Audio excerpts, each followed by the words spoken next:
Naghahanap pa si Amara ng mapagtataguan. Samantala, nakatitig lang si Steven kay Amara na parang walang pakialam. Kung tutusin, wala na siyang magagawa dahil nakakulong siya. So, like it or not, mahuhuli pa rin si Amara ng mga tao ni Franco. Agad na naging malinaw ang tunog ng nagmamadaling yabag. She must be here. Itong kwarto lang ang hindi na-inspect.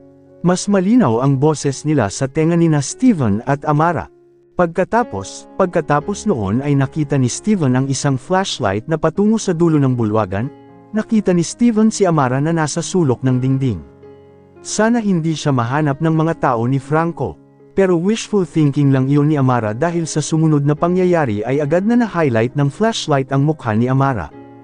Ayan siya, agad silang tumakbong dalawa papunta kay Amara.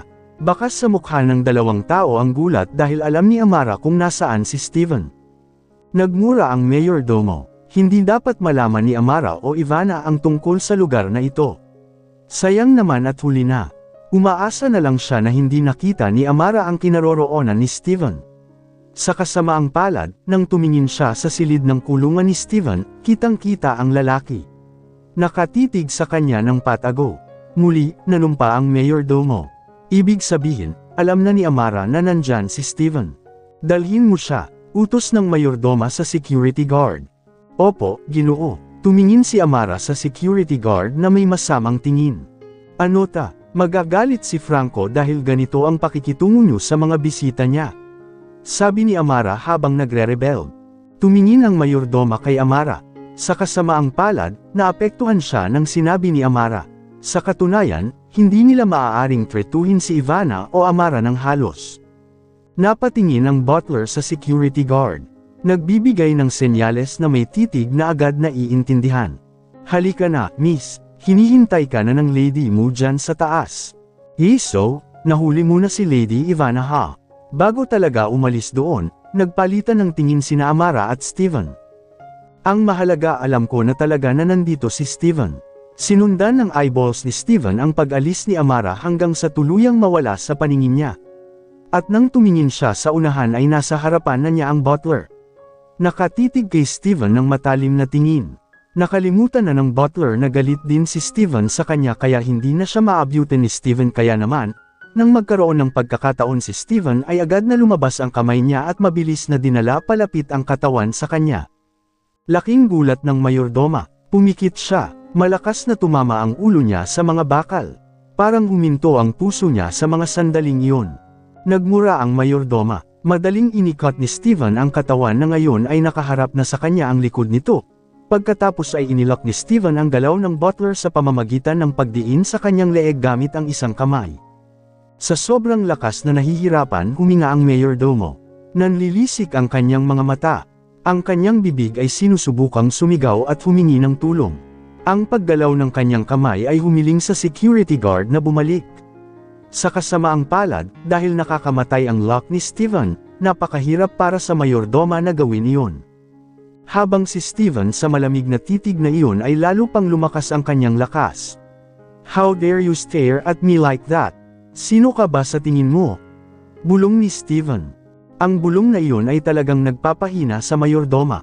Just because I'm trapped in here, doesn't mean na hindi kita kayang saktan, tanga, bulong niya ulit. Sinadya talaga ni Steven ang sinabi niya. Lalong lumalamig ang titig. Ilang sandali lang ay binawian na ng buhay ang mayordoma, ngunit pagkatapos, may dumating sa gilid. Napatingin si Steven sa gilid. Ito ay ang security guard na may gulat na mukha na tumatakbo at pagkatapos ay sinusubukang bitawan ang lock sa leeg ng mayordomo. Sa kasamaang palad, hindi madaling nabitiwan ang lock ni Steven. Kahit napakahirap, ilang beses na nagmura ang security guard, may kinuha siya, saka agad na tinulak ang isang matalim na bagay na nakita niya sa kamay ni Steven. Bahagyang kumunat ang noo ni Steven, pero hindi nito nasira ang lock. Medyo mahina lang ang lakas niya. Nagulat ang security guard. Kahit nasa pag-atake na iyon, nagawa pa rin ni Steven na pahirapan ang mayordomo. Gano'n siya kalakas, sinubukan muli ng security guard, at sinaksak ang kamay, hanggang sa pang-apat na saksak, pagkatapos ay nabitawan ang kandado. Binawi ni Steven ang kamay niya. Nahulog ang mayordoma. Agad niyang hinawakan ang kanyang pulang leeg at huminga ng malalim. Inilayo ng mayordomo ang kanyang katawan sa mga bakal. Takot na mahuli na naman siya ni Steven. Ganon din sa security guard. Nang makita niya ang kondisyon ng mayordomo ay nag-goosebump siya. Nagkatitigan silang dalawa sa dagwang kamay ni Steven. Labis ang pagbuhos ng dugo. Pero ang mas nakakatakot sa kanila ay ang mukha ni Steven na nanatiling tuwid. Parang hindi naman masakit. Ikaw ano ka ba talaga? Hindi ka naman mukhang nasaktan, sabi ng mayordomo. Tila, ito ang kahulugan ng mga salita ng kanyang amo. Hindi lang talaga ordinaryong tao ang Steven na iyon. Tunay na nakakamangha ang makita ang kanyang galing sa personal na ganito. Inilapit ni Steven ang labi niya sa puwang ng mga bakal. Get off, or I will kill you, sabi ni Steven sa tonong nagbabanta. Napakaseryoso ng tinging iyon. Agad namang tumayo ang 2 taong natakot at umalis doon. Napatingin si Steven sa kanila, tapos sa sugat niya sa kamay. Nakakainis si Steven, pero may isang bagay siyang ipinagpapasalamat dito. Dahil alam na ni Amara ang kanyang kinaroroonan, tiyak na sasabihin ng tusong babaeng iyon kay Ivana ang impormasyong ito. At kahit galit na galit si Steven kay Ivana, siya lang ang pag-asa na makaalis dito. Alam ni Steven na baka pagkatapos nito, dapat na siyang kumilos. Dapat may gusto si Ivana sa kanya. At para makalaya mula rito, at makilala si Camila at ang kanyang mga anak, handang makipagsapalaran si Steven. Honey, my princess, malapit nang dumating si Daddy. Hintayin mo si Daddy. Ayos ka lang ba sir? Tanong ng security guard sa butler. Mukha siyang nag-aalala dahil nakita niya ang mukha ng butler na gulat pa rin. Matapat pa rin ang butler na hinahaplos ang kanyang leeg. Muntik na siyang mamatay kanina kung hindi naligtas ng security. Napatingin ang mayordoma sa security guard at saka tumango. Bring her to Lady Ivana. Susunod ako, sabi ng mayordomo. Sige, sir. Tapos umalis na yung security guard kasama si Amara na medyo rebelde pa talaga. Pero dahil alam niyang hindi na siya makakabalik, pinili ni Amara na manahimik. Pinili niyang alalahanin ang ruta ng kalawakan upang makarating sa piitan kung saan nakakulong si Steven kanina. Lady Ivana, sabi ni Amara. Agad na napalingon si Ivana na nakaupo sa isang sofa. Tila nagtatanong ang mga mata nito kay Amara. Pero tumango lang si Amara. Tila hudyat din ng tingin ni Amara na may sasabihin siya. Sa pagkakaalam nito ay agad na napatingin si Ivana sa security guard sa kanya hinawakan ang braso ni Amara. Walang sabi-sabi, hinailan ni Ivana ang braso. Pero bago talaga umalis, sinulyapan ni Ivana ang 2 lalaki sa likod. Tinuro niya ang mga ito, manood na lang kayo. May sama pa rin si Ivana sa ginawa niyang pagtrato kanina na parang magnanakaw. Samantalang ang 2 lalaking nasa likod ay nakayuko lamang. Hindi nila alam kung magagalit ang amo nila o hindi dahil nahanap ng isa sa mga babae ang kinaroroonan ni Steven. At syempre, hindi mananahimik si Ivana. Huminga ng malalim si Anuia. Kailangan niya ng oras para pakalmayan ang kanyang galit. Ngayon ay nasa sasakyan na silang 2. Matapos mas maging matatag sa kanyang emosyon, tumingin si Ivana kay Amara. Sabihin mo, alam ko sa titig mo, may nahanap ka, ani Ivana. Tumingin si Amara kay Lady Ivana. Yes, lady, you are right. I found him, sabi niya. Nang marinig iyon, nanlaki ang mga mata ni Ivana. Agad siyang humakbang palapit kay Amara at hinawakan ng mahigpit ang magkabilang balikat nito. Ano, sabihin mo ng isang beses. Utos ni Ivana. Nais niyang tiyakin kung tama ang kanyang pandinig o hindi. Tumango si Amara. I found Mr. Steven, lady, ulit ni Amara. Nahulaan ko na, sa umpisa pa lang talaga. Sabi ni Ivana. Anong nangyari? Kamusta si Steven? Okay lang ba siya? Tanong ni Ivana. Siya ay labis na nag-aalala at napaka-curious. Kung gaano niya na-miss ang figure na iyon at gusto niya itong yakapin. Kung nahanap lang niya si Steven, tiyak na niyakap niya si Steven ng napakahigpit. Kumusta ang kalagayan niya? Tanong ulit ni Ivana dahil hindi sumagot si Amara. Ma'am, huminahon po kayo, sabi ni Amara. Itinulak niya ang mga kamay ni Ivana na sobrang higpit ng pagkakahawak sa kanyang balikat. Hindi alam ni Ivana ang paggawa niyan. Humiwalay siya. Umupo ng maayos sa driver's seat tapos ang tingin niya kay Amara. Sabihin mo sa akin, mariing sabi niya. May lihim na silid. Isang pader na maaaring gumalaw. Sa loob, may piitan. Maraming kulungan. Sa pinakadulo ng kulungan ay kung saan nakakulong si Mr. Steven. Nakakuyom ang mga kamay ni Ivana. Agad na sumigla ang galit niya kay Franco. Gustong-gusto niyang patayin ang lalaki dahil naglakas loob itong gumawa ng ganoon sa kanyang Steven. Kahit na ang kasunduan sa pagitan nila sa collaboration na ito ay hindi para saktan si Steven. Ngunit itinanggi ito ng lalaki. Payat na payat si Mr. Steven. Hindi na kasing tigas ang katawan niya. Mahaba at magulo ang buhok. Nagkagulo doon. Muntik nang mapatay ni Steven ang mayordoma. Hindi ako sigurado kung ano ang nangyari. But hearing their usapan, nasaktan si Steven. Lumalaki ang pag-aalala ni Ivana. Hindi niya maaaring hayaang magpatuloy ito. Kailangan niyang gumawa ng paraan kung paano niya mapapalaya si Steven doon. Nanlaki ang mata niya. Tumingin siya kay Amara. We're flying now to meet Franco. Kung hindi tayo pupunta doon at takutin siya, siguradong hindi na niya tayo papapasukin ulit sa mansyon niya. Tumango si Amara bilang pag-unawa. Oo, ginang. Nakatanggap si Franco ng ulat mula sa kanyang pinagkakatiwalaan. Nasa labas siya ng bahay. Naghahanap ng ligtas na lugar para gawin itong video call. Namula ang mukha niya. Halatang galit na galit siya. Bakit niyo pinapasok? Inilabas ni Franco ang kanyang galit. Hanggang sa sinibak na ang dalawang gwardya sa bahay niya. Ang mayordoma lang ang iniingatan dahil ang lalaki ay kitiwala ni Franco noon pa man. Nasaan na sila ngayon? Tanong niya. Sinubukan niyang pigilan ang kanyang emosyon. I don't know, Master. That time, umalis agad sila at hindi pa bumabalik hanggang ngayon, ulat ng mayordomo. Ingatan mo ang mansyon. Huwag mo nang papasukin ulit ang dalawang babaeng iyan. Naiintindihan mo ba? Kung nabigo ka, saka ikaw na mismo ang magdadala ng panganib. Baka sa mukha ng mayordomo ang takot. Yes, Master. After that, unilaterally na pinutol ni Franco ang tawag. Mahigpit niyang pinisil ang phone niya. Dahil dito, dapat may mga bagay sa plano ko na hindi mangyayari ayon sa plano. Alam ni Franco na may masamang mangyayari. Kailangang maging handa siya sa pag-aasam nito. Nasaan na ang dalawang babae?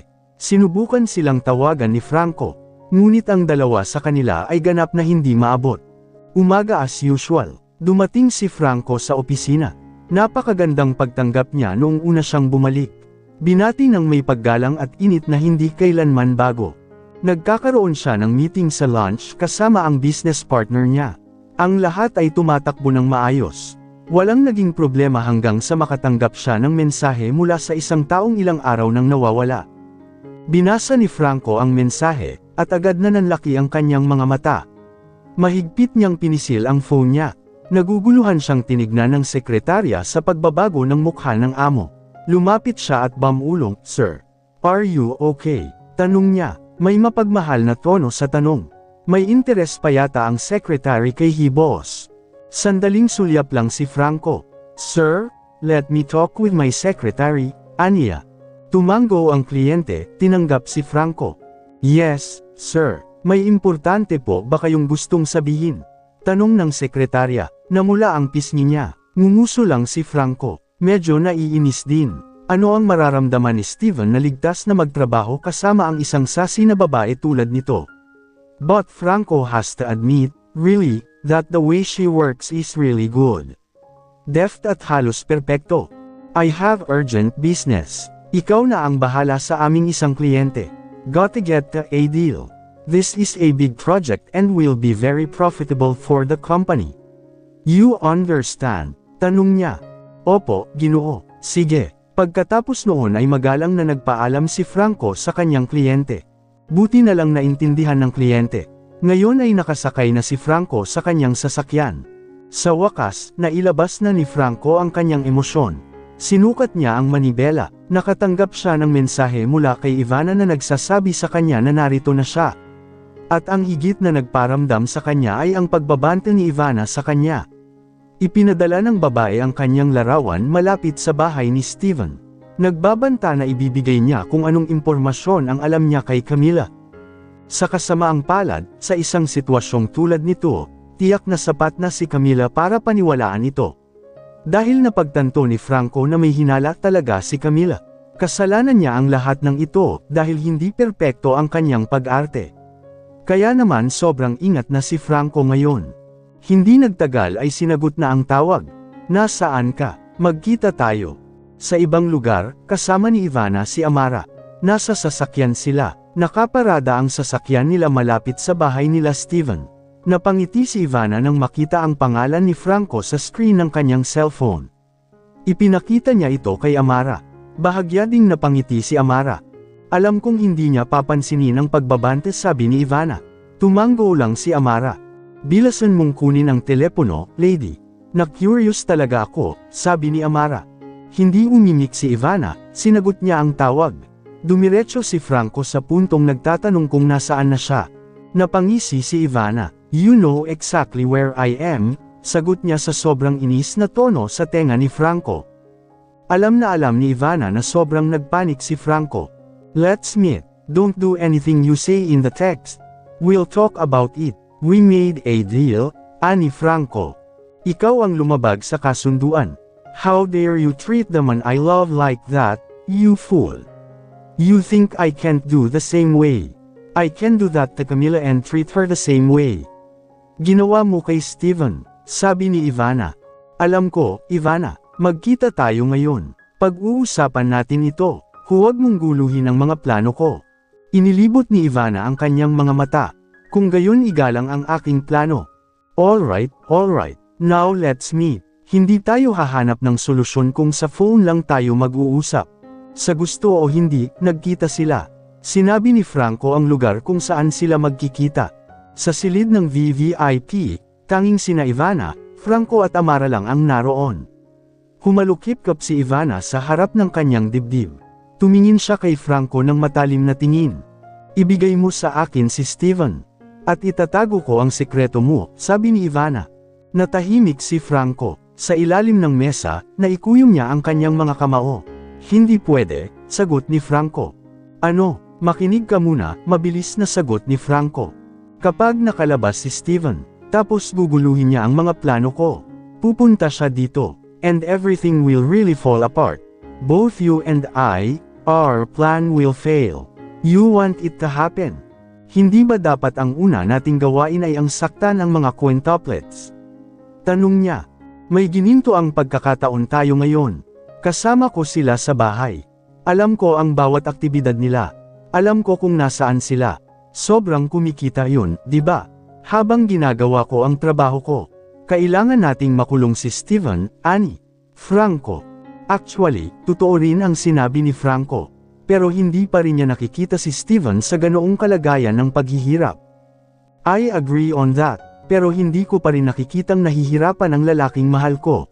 So, I want to change the plan a bit. Nagmura si Franco sa loob-loob. Kung hindi lang sana nakapasok sina Ivana at Amara sa mansyon, hindi sana nangyari ang mga ganitong bagay at mas lalo pa siyang gugulo. Ano, paano mo gustong magbago? Tanong niya, sinusubukan niyang maging matyaga. Steven will remain cooped up, within the time you specify. I mean, until the quintuplets were all exterminated. Pero ayokong makulong siya ng ganyan. Ilipat mo siya sa pwesto ko. Ako na ang bahala sa kanya. Makakasiguro akong ligtas siya, ani Ivana. Naghinala na si Franco na si Ivana ang magbibigay ng ideya. Ang problema, kaya ba ni Ivana? Hindi ba mahuhulog si Ivana sa mga pakulo ni Steven? Dahil sigurado si Franco, dapat may paraan si Steven para maimpluwensyahan si Ivana na palayain siya. At sa pagmamahal na mayroon si Ivana, tiyak na matutunaw nito ang kanyang puso. Masisiguro mo bang hindi tatakas si Steven? Tanong niya, wala na talaga siyang ibang choice. Hindi titigil si Ivana hanggat hindi niya nakukuha ang gusto niya. Madiin na tumanggo si Ivana. Oo, syempre, sisiguraduhin kong sa tirahan ko titira si Steven, she said very confident. Ilang sandali ang katahimikan bago tuluyang tumanggo si Franco bilang pagsang-ayon sa ideya. Okay, ipinauubaya ko na sa iyo si Steven. At napaangat ang sulok ng labi ni Ivana sa narinig. Sa wakas, mas marami akong pagkakataon kasama si Steven. Bitawan mo siya, laking gulat ng mayordoma na nakarinig yun sa utos ng kanyang amo. Isang linggo pagkatapos ng pagdating nina Ivana at Amara noon, sa wakas ay nagutos ang amo. Seryoso ka, Master? Tanong ng mayordomo. Kahit papaano ay may labis na pag-aalala sa loob niya. Lalo na tungkol kay Steven na gustong patayin siya. Natatakot siya na baka magkatotoo talaga ang mga sinabi ni Steven noong mga oras na iyon. Oo, darating doon si Ivana at ang mga tauhan niya. Ihanda mo na ang lahat. Huwag mong hayaang tumakas si Steven sa proseso ng paglipat ng sarili sa bagong lugar. Naiintindihan mo ba? Tanong ni Franco para makasigurado. Oo, Master. Pagkatapos noon ay natapos na ang tawag. Nag-iisip pa rin ang mayordoma. Lalong lumaki ang takot sa loob niya. Isinasagawa ni Steven ang kanyang mga nakagawiang gawain habang nasa kulungang ito. Patuloy lang niyang sinasanay ang katawan para maging fit. Ayaw ni Steven na maging mahina siya. Mayroon pa siyang dapat ipaglaban at protektahan. May kutob si Steven na malapit na siyang makalaya dito. At hanggang sa dumating ang panahon, babalik siya kay Camila. Kaharap ang kanyang kapatid, at sinumang may balak na maging masama sa kanyang pamilya. Babawiin ni Steven ang pag-aari niya noon at hindi niya hahayaang kunin iyon ng iba. Kung sino man ito, bilang malakas at kasing talino nila, haharapin sila ni Steven ng buong tapang. Medyo nagmamadali ang kanyang hininga. Namula ang mukha niya, tumutulo ang pawis sa maruming sahig. Pero hindi tumigil si Steven. Itinulak niya ang sarili hanggang sa hindi na siya makagalaw. Saglit na sumulyap sa gilid ang kanyang mga mata nang may narinig siyang boses. Pamilyar na boses, may pumasok. Pero sino? Hindi ito ang oras na karaniwang pumapasok ang mayordoma para bigyan siya ng pagkain. Tila walang pakialam si Steven, nakatutok siya sa kanyang push-up movement. Mayroong higit sa isang tao. Kinaikit ni Steven ang kanyang tenga. Ang mga yabag ay nagbigay ng hudyat na higit sa isang tao ang darating. 4, 5, 6. May 6 na tao. Ano ang gusto nila? Maraming katanungan ang umiikot sa isip ni Steven sa mga oras na ito. Hanggang sa tuluyang nawala ang tunog ng mga yabag. Alam ni Steven na nasa harap na sila ng silid ng kanyang bilangguan. Naramdaman ni Steven ang isang tumatagos na aura mula sa harapan. Nakatitig silang lahat sa kanya. Napapikit pa si Steven sa tenga. Ang mukha niyang nakayuko ay hindi matitigan ng grupo ng mga lalaking nasa harapan niya. Stop, tuluyang lumabas ang command word. Pero hindi tumigil si Steven. Inis na inis ang lalaking nag-utos sa kanya dahil sa sobrang kapal ni Steven. Tumigil ka, sabi ko, sabi nung lalaki. Alam ni Steven na ito ang mayordoma. Pamilyar na pamilyar si Steven sa boses na ito, palaging mababa ang tingin sa kanya. Sa boses niya, masasabi ni Steven na may kakaiba. Ramdam ni Steven ang pagbabago. 250. Sa wakas natapos din si Steven. Agad namang tumayo ang lalaki. Kahit pinagpapawisan ang mukha ay hindi naman mukhang pagod si Steven. Napaka-flat ng mukha niya na nakatingin sa mga lalaking nasa harapan niya. Tama ang hula ni Steven, may 6 na matipunong lalaki sa harapan niya. Tinitigan siya ng matalim. Ngunguso si Steven. Ano ba? Gusto niyo akong awayin? I don't mind. Isa-isa kayong pumasok dito. Or do you want to go straight 6 against 1? I'll attend to it, sabi ni Steven. Walang alinlangan sa kanyang mga salita. Talagang napaka-confident niya. Kahit na napakalinaw na ang 6 na lalaki sa kanyang harapan ay mga lalaking may mahusay na kasanayan sa pakikipaglaban. Ngunit ang mga bagay na tulad nito ay hindi nag-abala kay Steven. Walang sagot. Gayunpaman, may isang lalaki na agad na itinutok ang kanyang laser sa dingding. Napabalikwas ng tingin si Steven sa pulang tuldok sa dingding. Bahagyang nalihis ang kanyang focus, hanggang sa mawalan na siya ng malay. Tinutukan ng isa pang lalaki ang armas na naglalaman ng anesthetic injection at saka tinamaan si Steven. Hindi naman sumigaw si Steven. Bahagya na lang siyang nagulat nang maramdaman niyang may tumusok sa kamay niya. May kinuha ang kamay niya na tumusok dito sa kanya, sinulyapan ng mga lalaki. Nagmura si Steven. Ginalaw niya ang kanyang katawan. Mahigpit ang pagkakahawak ng magkabilang kamay sa mga bakal. Tiningnan niya silang lahat ng matalim na tingin. Anong gusto mo? Tanong niya. Ngunit nagsisimula ng maramdaman ni Steven ang mga epekto ng pampamanhid na binaril sa kanya. Nanghina ang kanyang mga binti, pagkatapos ay nagsimulang lumabo ang kanyang mga mata. Lumakas ang pagkakahawak ni Steven sa mga bakal. Sinusubukan niyang manatiling malay. Ngunit talagang malaki ang epekto ng droga hanggang sa huli, bumagsak ang katawan ni Steven at tumama ng malakas sa ground floor. Naningkit ang kanyang mga mata, kahit malabo ay nakikita niyang nagsisimula ng gumalaw ang mga paa ng mga lalaki. Narinig din ng kanyang mga tainga ang mga tunog ng mga kondado at mga kadena na magkadikit. Pagkatapos ay ang langit-ngit na tunog ng isang bakal na pinto na bumukas. Ang ingay ng kanilang mga yabag na papalapit. Nasa harapan na niya sila. Hinatak ang katawan niya, at pagkatapos noon, hindi na alam ni Steven ang nangyari. Tuluyan na siyang nawalan ng malay. Hinintay ni Ivana at Amara si Steven. Kalahating oras na ang nakakalipas mula nang umupo siya rito nang hindi mapakali. Natatakot siya na baka masaktan nila si Steven sa proseso ng paglipat ni Steven sa isang bagong lokasyon. Nakatingin lang si Amara kay Ivana na mukhang kinakabahan. Lady Ivana, may tumawag. Agad namang napatingin sina Ivana at Amara sa pinanggalingan ng tunog. Doon, nakita niyang niyakap si Steven. Ganap na walang malay. Agad na tumayo si Ivana mula sa pagkakaupo at tumakbo papunta kay Steven. Ang kanyang mga mata ay kumikinang. Hindi niya talaga kayang makitang ganito ang kalagayan ni Steven. Napasulyap si Ivana sa mga lalaking namamahala sa pagdala kay Steven dito. Hindi mo naman siya sinaktan, diba? Tanong ni Ivana na may matalas at nagbabantang tono.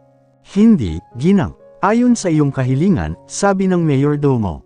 Mukhang napakagaan ng loob ni Ivana. Tumango ang babae. Sige, ilagay siya sa kotse. Kailangan na nating magmadali. Marami pang dapat gawin. Oo, ginang. Nailagay na si Steven sa sasakyan. Mawawala ng malay si Steven sa mga susunod na oras. Tinitigan ni Ivana ang lalaki na mahirap intindihin. Bago talaga umalis, nilapitan niya si Steven. Matagal na tinitigan ang lalaki. Umabot ang kamay nito para haplasan ang pisngi nito na mukhang mas manipis kaysa kanina. Walang hiya ka, Franco. Pinahirapan niya ang lalaking mahal ko hanggang sa payat na ito. Bobo, makikita natin. Pahihirapan ko rin ang babaeng mahal niya para ipaghiganti ang ginawa niya kay Steven. Sabi ni Ivana sa puso niya. Kinagat ng babae ang mga labi ni Steven. Maraming beses, pilit na inaalis ang matinding pananabik sa lalaking ito. Umangat ang sulok ng labi niya. Then she whispered, "Let's make a happy life, Steven. A new life. I will make you fall for me after this." Commandant si Steven. Sa kalaunan ay nawala ang mga epekto ng anesthetic. Medyo nahihilo pa rin ang ulo niya. Ang liwanag na pumasok sa kanyang cornea ay sapat na para saktan siya. Lalo pang nararamdaman ang pagkahilo. Medyo natagalan si Steven sa pag-aayos. Naririnig ng mga tainga ni Steven ang mga boses na hindi niya karaniwang naririnig kapag siya ay nakakulong sa piitan. Iba rin ang pakiramdam ng hangin. Mas malamig, at hindi masikip. Sa wakas ay nagawang umangkop ni Steven sa kanyang mga pangitain. Sinubukan ng lalaki na igalaw ang kanyang katawan, ngunit hindi ito maigalaw. Napatingin si Rosail reflex sa kanyang katawan na tila nakatali. Buong katawan niya hanggang sa tuluyan na siyang hindi gumagalaw. Nagmura ang lalaki. Pero lumingon ang tingin niya sa paligid. Tama ang hula niya, wala na siya sa dungeon room. Ngunit sa isang marangya silid. Mula sa pamilyar na boses, siguradong alam ni Steven na nasa ere siya. Ibig sabihin nasa eroplano na siya. Pribadong eroplano. Umupo si Steven sa isang komportableng sofa. Hindi na kinailangan pang mag-isip ni Steven para maintindihan kung ano ang sitwasyon. Ivana, isang pangalan na malinaw niyang naalala. Ang babaeng iyon lang ang makakapagpalaya sa kanya sa bitag ni Franco. At nabigyang katwiran ang kanyang pag-iisip nang marinig ang tunog ng mga yabag na papalapit, saka ang figure ay nakita ng kanyang mga mata. May hinahanap si Ivana hanggang sa nabaling sa kanya ang tingin ng babae. Kitang-kita ni Steven ang pagkagulat sa mga mata niya. May nararamdaman ding saya na namumuo. Ilang saglit na hindi nagkaimik si Ivana. Talagang hindi alam kung ano ang sasabihin. Steven, sa wakas, iyon ang unang nasabi ni Ivana. Natahimik si Steven. Piliin mong huwag magsabi ng kahit ano. Isang patag na titig lang. Ivana cleared her throat. Nagsalin siya ng tubig sa isang baso at agad na lumapit kay Steven. Iniisip ni Ivana na tiyak na nauuhaw si Steven. Hindi ibinuka ni Steven ang kanyang bibig. Kaya sinabi ni Ivana, "Inumin mo. Alam kong nauuhaw ka." Sinabi niya ito ng may katapatan. Sa wakas ay tinanggap ni Steven ang alok. Totoo ang sinabi ng babaeng ito. Siguradong ngumiti si Ivana. Parang ito ang unang beses na may nangyaring romantikong ganito. Sa ngayon, palaging tinatanggihan ni Steven ang pagmamahal na laging gustong ibigay ni Ivana. Itinabi ni Ivana ang baso sa mesa matapos ubusin ni Steven ang buong laman. Sobrang considerate ni Ivana, pinunasan niya ng tisyo ang gilid ng basang labi ni Steven. Maging ang katawan ni Steven na dati ay madumi ay mukhang malinis na. Si Ivana na mismo ang naglinis ng katawan ni Steven. Pulang-pula ang mukha niya nang makita ang buong katawan. Gusto mong kumain? Tanong ni Ivana. May pinaghandaan na kaming mga ulam ni Chef. May estimate na kung anong oras ka majay gising. Kaya inutusan ko agad si Chef na gumawa ng special dish para sa'yo, ani Ivana. Saan mo ako dadalhin? Imbes na sumagot ay nagtanong pa si Steven. Alam ni Ivana na sasabihin ito ni Steven. Sa aking lugar, sa kung saan ako nanggaling, sabi ni Ivana. Hindi siya nagsisinungaling tungkol dito. Hindi ka maghihirap dyan, Steven. I will treat you very well. But on condition, you also have to be good with me. Pinalaya kita kay Franco. You owe me a debt of gratitude, ani Ivana. Kahit napaka-smooth niyang sinabi at medyo kalmado ang ekspresyon niya, kitang-kita ni Steven na may takot doon. At malinaw na alam niya kung anong takot ang bumabalot kay Ivana. Pinag-isipan itong mabuti ni Steven. Hindi siya maaaring maging arbitrary kay Ivana ngayon. Kailangan niya ang babaeng ito. Kailangan niyang aminin na sa ngayon ay mahina pa rin si Steven para harapin sina Ivana at Franco na magkatrabaho. Sila ay dalawang napakalakas na tao. Sa ngayon, sasamantalahin ni Steven si Ivana. Kahit na napakahirap maging malumanay sa harap ng babaeng ito, susubukan ni Steven. Para sa kapakanan ni Camila at ng kanyang mga anak. Oo, alam ko, sabi ni Steven. Bakas sa mukha ni Ivana ang pagtataka. Hindi niya talaga inaasahan na sasabihin yun ni Steven. Mukhang very resigned. Ano, pwede bang ulitin mo yung sinabi mo? Gusto ko lang siguraduhin mong hindi mali ang pandinig ko, sabi ni Ivana. May utang na loob ako sa iyo. You don't need to worry. I'll do good, sabi ni Steven. Steven, ikaw, wala na yung anesthetic effect diba? Hindi ka naman kadalasang ganito. I had guessed you would say rude to me, ani Ivana. Ngumuso si Steven. Matalim niyang tinitigan si Ivana. Sa pagkakataong ito, hindi patag ang kanyang tingin, ni may masamang tingin. Sa halip, ito ay may posibilidad na maging malambot. Muli nitong ikinagulat si Ivana. Para siyang panaginip dahil nakakakuha siya ng ganitong klaseng pagtrato mula sa lalaking mahal niya. Ang bagay na lagi niyang gusto. Hindi, wala na ang anesthetic effect. I'm fully aware. Ivana, I am indebted and grateful to you. I will treat you well, ani Steven. At doon lumawak ang ngiti ni Ivana. Bumalik siya palapit kay Steven at niyakap ang lalaki. Steven, I am very happy now, sabi ni Ivana. Nanginginig ang boses niya, parang nagpipigil ng luha. Nang hindi makita ni Ivana ang kanyang mga mata ay muling naging malamig ang tingin ni Steven. Damn it, I really hate this. Pero ang sinabi niya kay Ivana ay, yeah, me too, Ivana. I'm happy, very very happy.